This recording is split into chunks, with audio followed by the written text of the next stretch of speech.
Beletrina v živo. En prav lep sončen pozdrav bralkam in bralcem oziroma gledalkam in gledalcem Beletrine v živo. Danes smo v Beletrinini knjigarni zbrane tri bralke, in sicer Petra Meterc, filmska in literarna kritičarka, Anja Zidar, zgolj samo kritičarka oziroma literarna kritičarka, in spet jaz, Maja Peharc, vaša zvesta neuka bralka in izpraševalka. In danes se bom jaz s Petro pa z Anjo pogovarjala o eni knjigi avtorja Kazuo Ishiguro, Klara in sonce v slovenščini, Clara and the Sun v angleščini. Pa mogoče za uvod najprej povemo čist malo o tem pisatelju, ki ga najbrž naši bralci in bralke že precej dobro poznajo. Gre za japonsko-angleškega avtorja, scenarista, glasbenika, dobitnika precejšnjih nagrad, med drugim tudi Nobelove nagrade za literaturo iz leta 2017. Se mi je zdelo zanimivo, da je Akademija takrat rekla, da on v romanih velike čustvene moči razkriva brezno pod našim iluzornim občutkom povezanosti s svetom. Tako da bomo probali mogoče danes ugotoviti, kako to izgleda v Klari in soncu. Drugače pa, če mogoče niste nič o njem brali ali slišali, jaz priporočam film Living, za katerega je on napisal scenarij in bil tudi nominiran za Oskarja. Living v slovenščini mislim, da smo prevajali Živeti. Drugače, kot sem povedala, avtor rojen na Japonskem, živi in ustvarja sicer v Angliji in v angleščini. Pri nas pa se da zdaj prebrati Klaro in sonce ter pa Ostanek dneva, Ko smo bili sirote in Ne zapusti me nikdar ter malo kratke proze. Tako, jaz bom kar priznala, da je to moja prva njegova knjiga in se že veselim pogovora. Gledala sem Living film. Me pa zanima, kje sta se vidve prvič srečale z Kazuotom in kako sta vidve brali njegove knjigi oziroma gledali filme, če sta. Petra, ja, v bistvu tudi jaz nisem zdaj prebrala vseh njegovih knjig, oziroma sem brala pred Klaro in sonce samo še eno knjigo, in sicer med študijem, ker je zdaj že kakšnih 15 oziroma več let nazaj, sem brala Ne zapusti me nikdar. Takrat sem to brala v angleščini. Iskreno se ne spomnim zdaj tega romana prav natančno. Takrat me je precej vseeno navdušil, to se spomnim. Spomnim se, da mi je bil ravno zato všeč roman, ker je tudi v tistem delu pravzaprav Ishiguro šel v neko znanstveno fantastiko na način podoben kot v tokratnem romanu, v Klari in sonce. Torej to ne gre za neko zelo tipično znanstveno fantastiko, gre za nek drobec drugačnega sveta oziroma neko drobno spremembo v svetu, ki potem vpliva na junake v knjigi in zaradi te spremembe pravzaprav nekako se roman poglobi v junake same in v družbo, v kateri živijo. Torej, izhodišče je bilo nekaj, recimo temu, znanstveno-fantastičnega, torej kloniranje v tistem primeru. Vse ostalo pa je pravzaprav nekako raziskovanje človeške narave in družbe. In se mi zdi, da s tem, ko sem poznala to prejšnjo knjigo, se mi zdi, da sem veliko vzporednic pravzaprav, tako čist splošnih seveda, ampak lahko delala tudi zdaj s tem romanom. Ok, super. Anja, pa ti? Jaz sem se pa z Ishigurom po ful priporočilih in ful časa srečala šele, ko sem pripravljala dijake na maturo, torej ne ko sem se sama, ker smo imeli druga dela. In vem, da mi je bilo v resnici kar težko, predvsem zaradi tega, ker se jaz nisem nekih stvari vprašala, ker ne vem, kdaj sprašujete tako, kaj pa kaj kloniranje, kako imamo kaj s tem. Ne vem, če je to daj tema za zjutraj ob kavici. Kaj pa kloniranje? Se mi je zelo zanimivo, da v bistvu so dijaki nekako že toliko zgodaj in dijaki seveda soočeni s temi vprašanji, ki sicer se je kloniranje, ampak so v bistvu všeč mi je bilo, ko sem brala, da se gre v resnici za vprašanje, ne vem, ljubezni, sobivanja, tudi skupnosti, pač nekih prijateljskih vezi, ki se tvorijo ali pa se ne tvorijo. Sem pa v bistvu pred nedolgo časa nazaj gledala, mislim, da Drive My Car, ki je Murakami v bistvu prispel, ne, to je Murakami, slabo, no, to poznam japonske avtorje.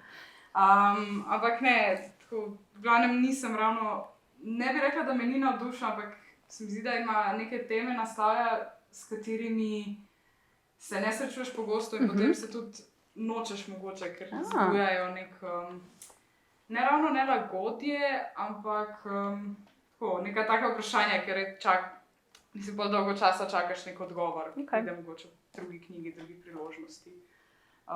Tako da sem bila v bistvu zelo vesela, da sem zdaj spet nekako prisiljena še enkrat soočenje z Ishigurom. Se mi pa zdi, nisem pa mogoče toliko povezav tvorila, kot si jih ti omenila. Mi je bilo pa zagotovo lažje, da sem imela nekaj prej znanega, da se veš. Zanimivo. Potem bomo pa imeli relativno svež pogled, ker jaz, kot sem rekla, nisem še brala njegove knjige. Pa dajmo skočiti kar v stvar, in sicer v Klaro in sonce. Zelo na kratko bom povzela vsebino, zato da ne bomo delali kvarnikov oziroma spoilerjev ali kvarnikov, ne vem, kako se jih pravilno naglasi v slovenščini. Ampak meni se zdi, da je Klara in sonce zelo enostavna, ampak hkrati tudi zelo kompleksna zgodba, ki se splete v bolj ali manj oddaljeni in bolj ali manj distopijski prihodnosti med Klaro, robotom oziroma umetno prijateljico, in Josie, njeno najstnico oziroma njeno prijateljico, tako rekoč. Josie namreč Klaro izbere v trgovini, tako kot pač robote se izbira v trgovini, da bo njena prijateljica oziroma življenjska sopotnica, mogoče v malo drugačnem kontekstu. In potem seveda se razplete neka taka zanimiva zgodba, kjer mora Klara nekako rešiti Josie pred smrtjo, oziroma ji mora rešiti življenje v takem enem zelo zanimivem znanstveno-fantastičnem žanru oziroma svetu, kot sta v bistvu obe dve že omenile.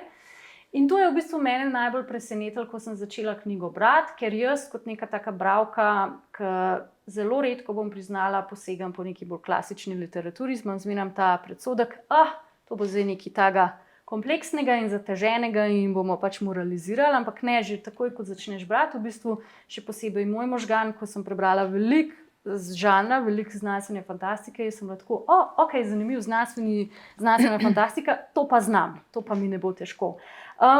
Kako se vama zdi, še posebej glede na to, da ste brali tudi njegovo prejšnjo znanstveno-fantastično knjigo, kakšen je njegov ta žanr, kako nas popelje v ta sci-fi svet, kaj si znamo, kaj od žanra poznamo v njegovih knjigah, s čim nadaljuje, kaj je novo, kakšna je njegova znanstvena fantastika? Katerakoli. Meni se zdi, da kar mi je zelo fascinantno pri njemu, je v resnici to, da vzame nek tak zelo majhen segment, mogoče sveta, in lahko zelo dolgo časa zares ne opaziš ali pa ne zaznaš neke distopije, utopije, pač kakorkoli si jo interpretiraš. In šele pa na koncu pride mogoče ta obrat, ki pač mene nekako malo odvrača čisto tega.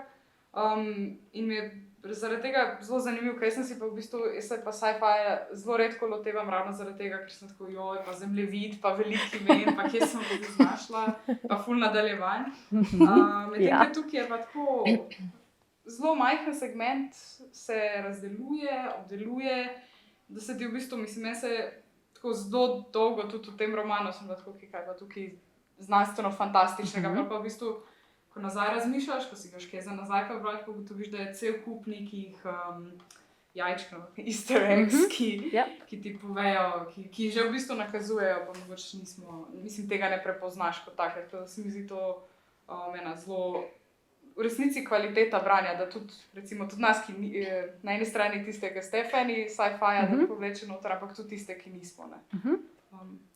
Ja, jaz sem pa po mojem ravno nekje vmes med vama, torej berem rada znanstveno fantastiko, ampak prebiram predvsem, če že, neko to znanstveno fantastiko, ki zgolj, ki te neke elemente znanstvene fantastike zgolj porabi za neko širšo razpravo. bodi si družbeno, politično in tako naprej. Sem tudi študirala poljščino, zato mi je recimo Stanislav Lem blizu, ki je včasih tudi z nekimi temi upeljavami znanstveno-fantastičnega, čeprav na prvi pogled mogoče zelo zašel v neke druge svetove ali pa na druge planete in tako naprej, ampak v resnici je ves čas raziskoval človeka. Ne. In zato mi je mogoče pri Ishiguru tudi zelo všeč, da to na nek tak zelo pravzaprav tak droben način počne, ne? Da ves čas, kot si že rekla, daje neke namige. Mogoče pri tem romanu posebej mi je bilo predvsem zanimivo, na kakšen način in v kakšnem ritmu te drobce razkriva. Zdi se mi, da čeprav na začetku se nam zdi, da je največje vprašanje ali pa največja ta neka znanstvena fantastika v tej umetni inteligenci, se potem kasneje v knjigi pravzaprav razkrije, da je veliko drugih vprašanj, ki se zaradi pač prisotnosti umetne inteligence pojavljajo, so veliko bolj nenavadni ali pa so veliko bolj zanimivi za premisleke. Torej ne sam koncept umetne inteligence, ampak neka vprašanja, mogoče moralna, družbena, ki iz tega izidejo in ki nam mogoče še niso ravno blizu oziroma o njih še ne razmišljamo. Se je zanimivo, ko si rekla, da se pojavijo, pa ne da te držim za besedo, da reče tega, ampak se mi zdi, da ta vprašanja so, ampak se jih mogoče ne zavedamo, ker se mi zdi, da sploh pač pri AI-ju zadnje čase, to nas bo rešilo, pa to pač umetnost bo skoraj izginila, ampak v resnici je to, kar si rekla, ful nekih majhnih stvari, na katere zdaj nismo pozorili, tako da jaz bi mogoče bolj obrnila pa rekla, da izpostavi neke zadeve, ki jih mogoče mi jemljemo samoumevne, pa jih dejansko nismo mogoče še razčistili pri sebi. Ne? Se strinjam. Kot naprimer, se da klonirati esenco človeka oziroma se da nadomestiti človeka z robotom oziroma z umetno prijateljico, kar je nekako nek osnoven drive oziroma tisto osnovno vprašanje. Kar je meni zanimivo bilo tudi, da v bistvu, tako sta že obe dve rekli, on zelo počasi dozira to znanstveno fantastiko, da v bistvu moraš ti pa tudi kot bralec oziroma bralka precej vlagati v to, da skozi vedno znova ugotavljaš, kje si in kaj si. Kar mi je bilo tudi zanimivo, je v bistvu, da nas postavi iz vidika tega, kdo pripoveduje zgodbo oziroma skozi katere oči vidimo, nas postavi v Klaro, to se pravi v našo umetno prijateljico, in kako ona počasi odkriva ta naš svet. In se mi zdi, da ga zelo drugače dojema, kot bi ga mi dojemali, ker vsaj jaz sem kot bralka želela vedeti več, vedno več, ona je pa zelo omejena v tem svojem pogledu. Ti vem, da želiš govoriti o Cuttings Machine, tako da bomo zdaj naredili eno tako majhno ekskurzijo v Klaro in kako ona vidi svet in ta njen Cuttings Machine. Klasično si AI oziroma umetne prijateljice predstavljamo kot super smart, skozi povezane na internetu, vse vejo, Google imajo v malem prstu, ampak Klara ni taka. Kakšna je Klara? Klara je osebna, kot ti tudi reče, mislim, da vodja trgovine v več iteracijah, ki pač reče, da je posebna zaradi različnih stvari. Meni je bila zelo fascinantna, ker kaže to plat, ki jo mogoče tudi zdaj spoznavamo, ali pa mislim tudi jaz, to učljivost. Ampak učljivost ti poteka prek opazovanja in pol, ko razmišljaš v resnici, se ni dosti drugače pri človeku. Ne? Ker recimo,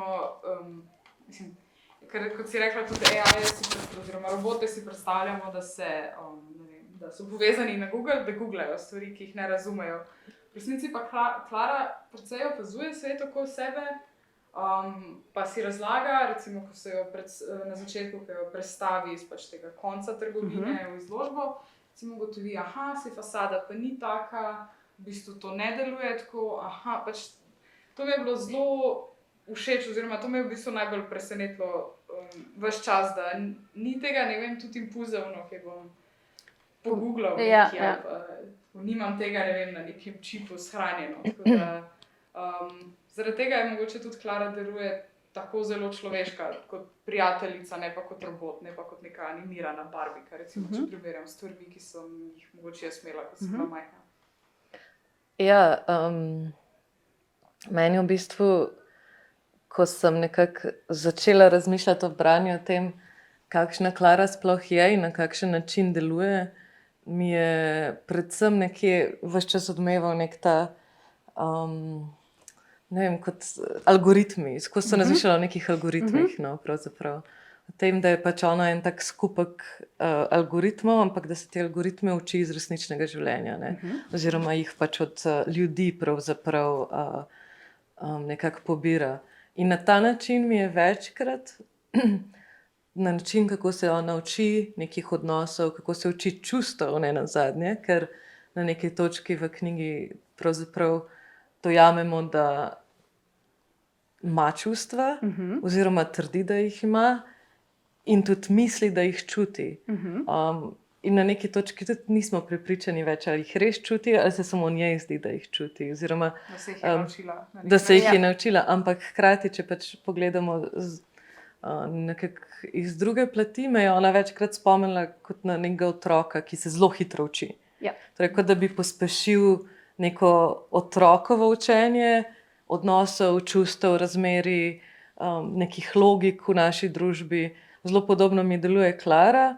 In potem večkrat v romanu se mi zdi, da je pač sem dobila to misel, a ni v bistvu Klara kot nek hitro učeč se otrok, se otroci v končni fazi se tudi čustvovanja učijo. Ne? Definitivno. In iz tega vidika potem izide tudi neka mogoče tragika te knjige oziroma tega, kako se Klaro obravnava in hkrati, kako se obravnava tudi Josie, Ja. ki je ta nek otrok, ne, Ja.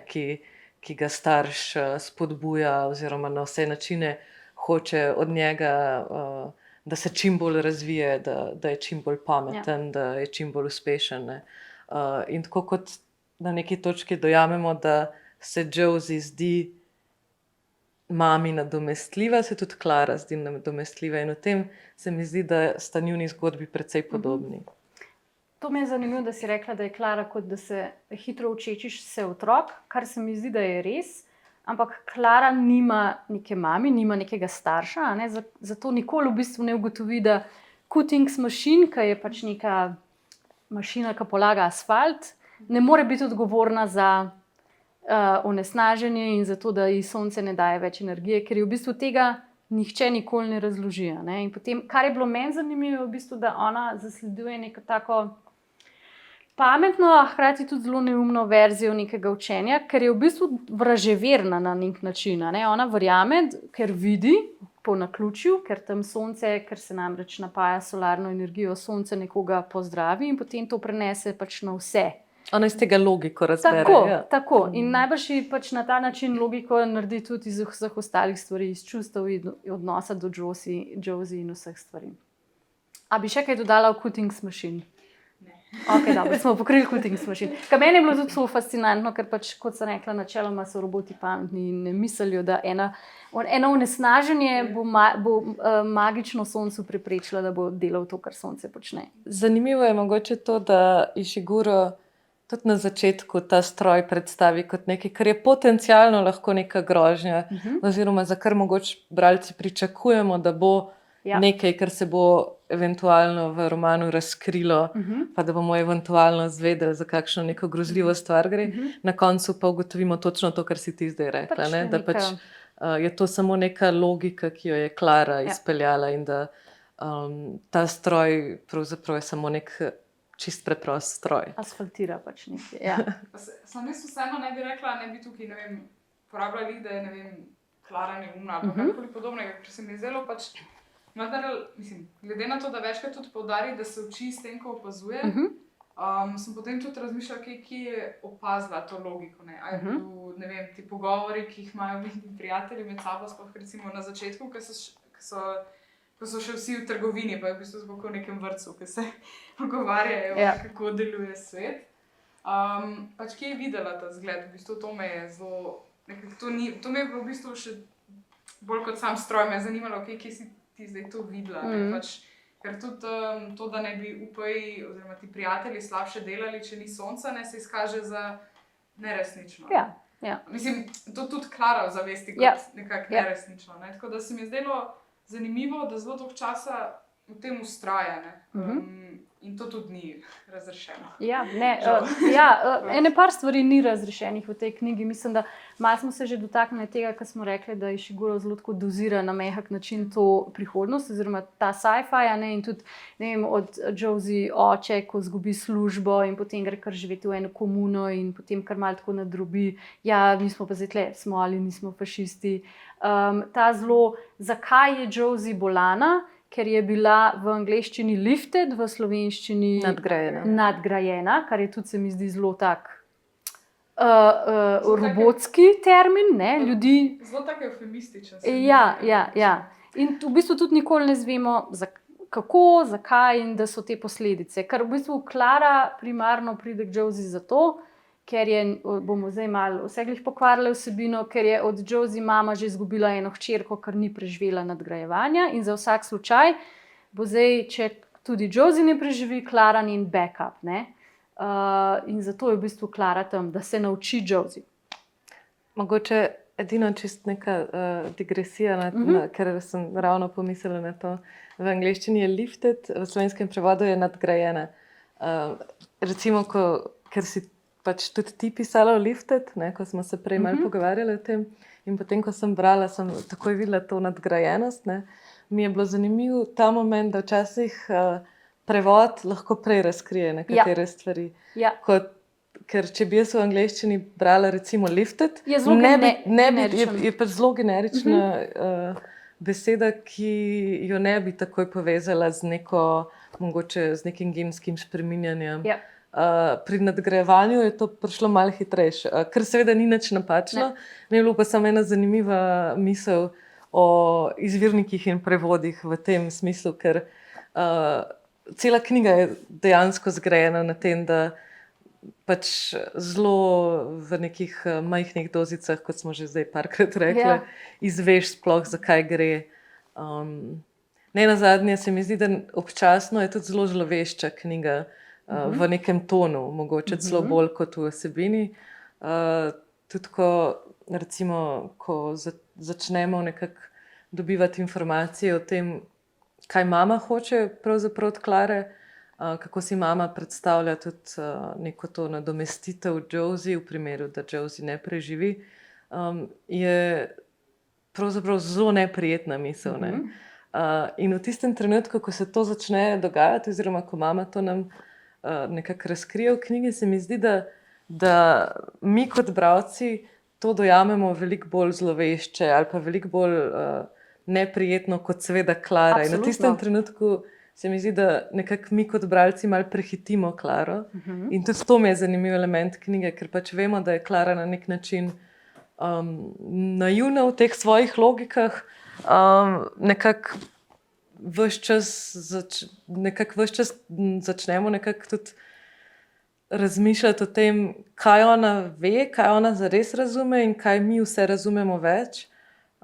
In v tem smislu, se mi zdi, da je to lep prijem literarni. Da pač ona kot pripovedovalka pravzaprav je na neki točki začenja biti omejena v svojem razumevanju, in mi smo pa tisti, ki nekaj malo bolj neprijetnega in mogoče ne toliko moralnega vedno bolj pač čutimo in zaznavamo. V bistvu smo v tistem času tudi že toliko časa z njo, da se ravno začnemo spraševati, a ima čustva, kako bo to. Pa želiš v bistvu, da preživi, oziroma da se njena zgodba nadaljuje. Saj jaz sem želela, da Klara še več se stvari nauči in postane še bolj nekako človeška oziroma taka. A sta potem klasično po nekem znanstveno-fantastičnem žanru bi mogla Klara potem se ali pač narediti revolucijo in narediti Terminatorja, ali pa se sprijazniti z usodo, kot mogoče v knjigi se. A sta kaj od tega pričakovali, oziroma kako se vam zdi potem ta končni njen pristanek na Jardu oziroma na odpadu? Zdaj prav tako v slovenščini je, odpad, govorili o tem prehitevanju, mislim, da je slovenščini prav eksplicitno odpad. Pa ne vem, v resnici, ne da me je presenetilo, da bo tako končala, ampak potem, ko se ta zaključek, mislim, ne da je pričakovan zaključek, ampak veš približno, kaj pomeni, da bo zadeva zaključena. Me ni zares presenetilo, mi je bilo pa vseeno precej brutalno na ta način. Ker mislim, kot otroci smo zavrgli 1000 igrač in tudi zdaj se to dogaja.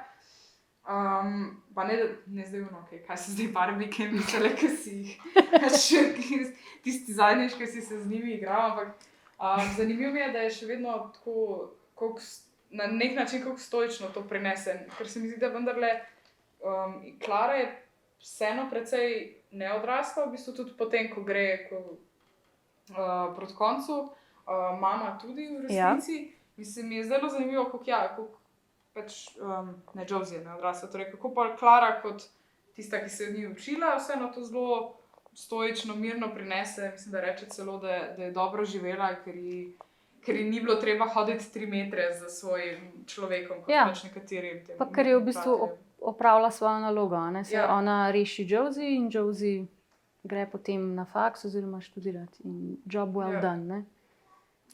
Karkoli je že bila tista rešitev. Mislim, jaz mogoče sem celo mogoče malo več razmišljala o tem, zakaj mislim, kako pravzaprav ločiti to njeno neko mogoče subjektivnost od tega, kaj je njena logika ali pa njena mogoče čist mehanična, logična stran.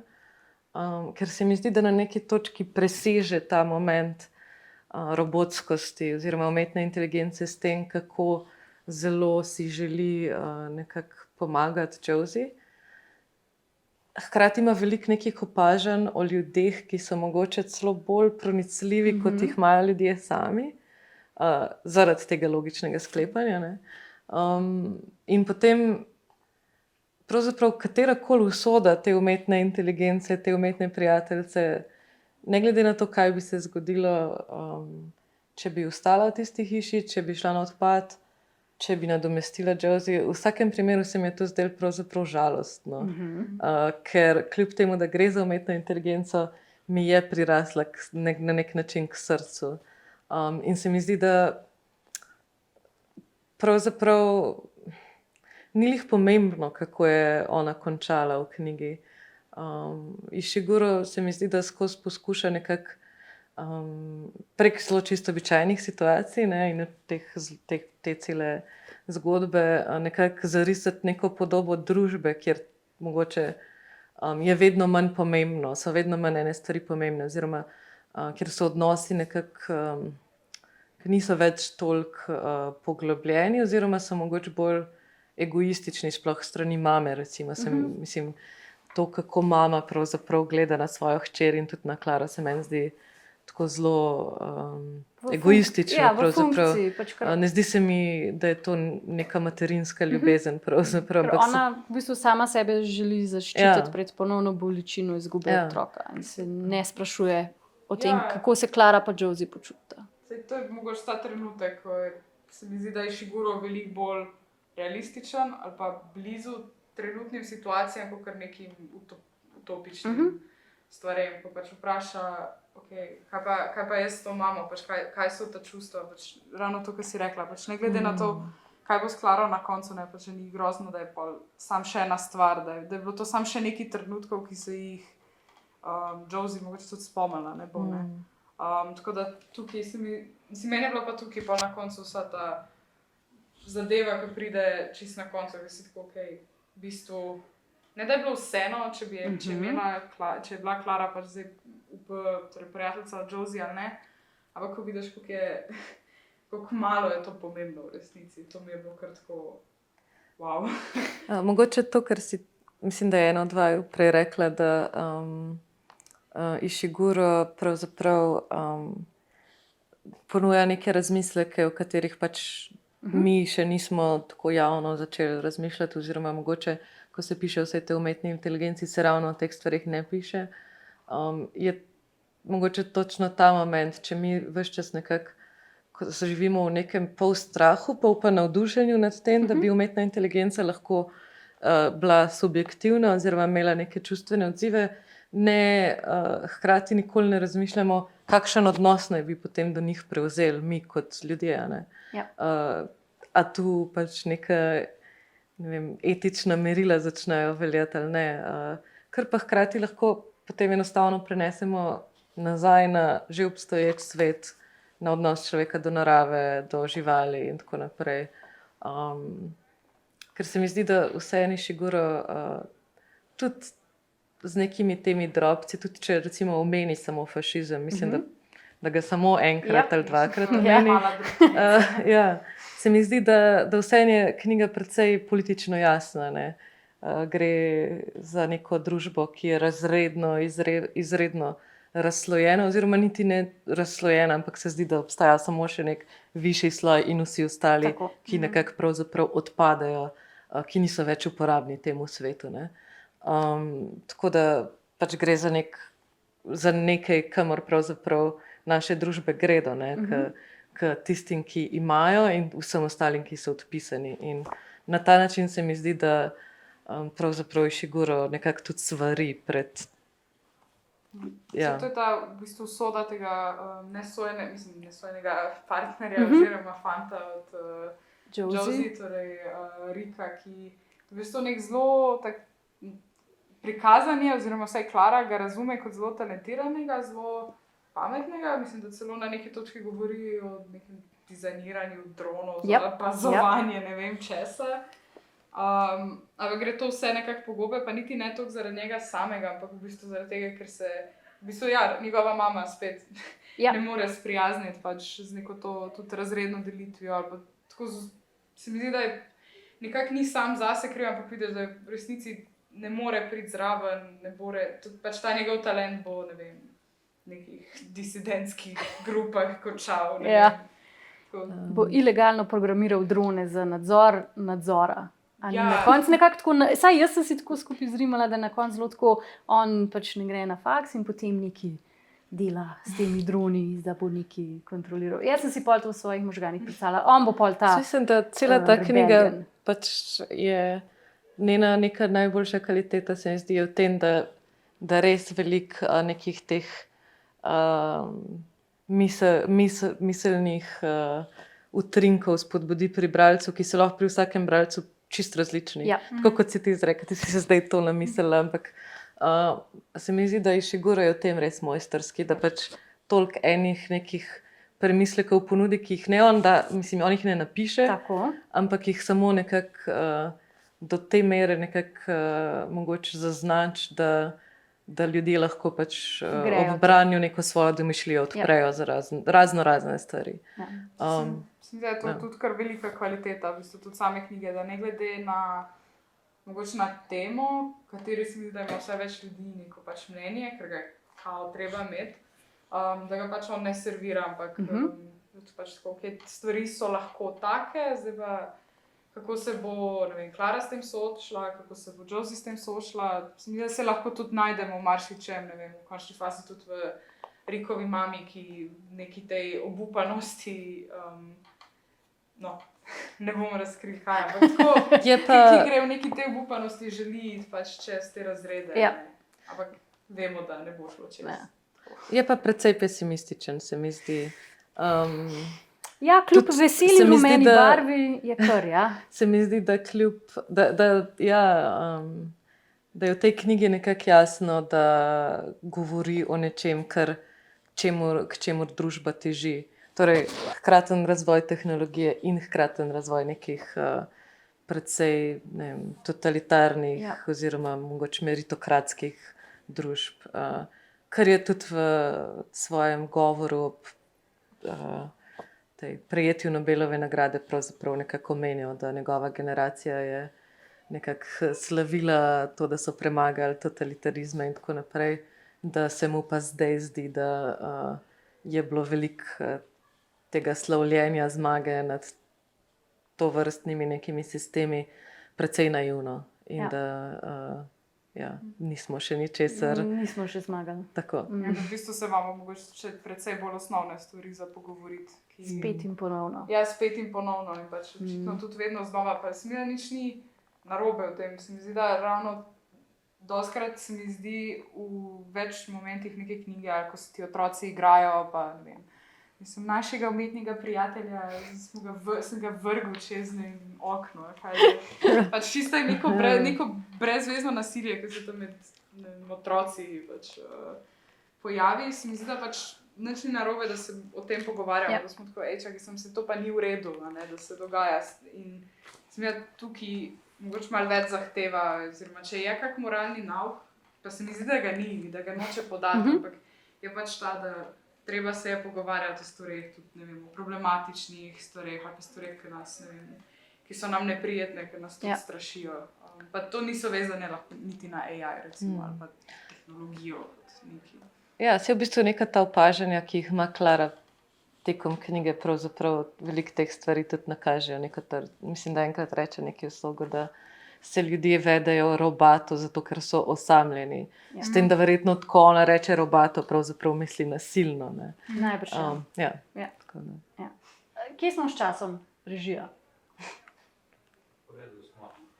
Okay, dobro. Pa bomo mogoče preskočili vprašanje o jeziku, pa bomo v bistvu zadnje vprašanje, glede na to, da smo zdaj natematizirali en kupinih stvari.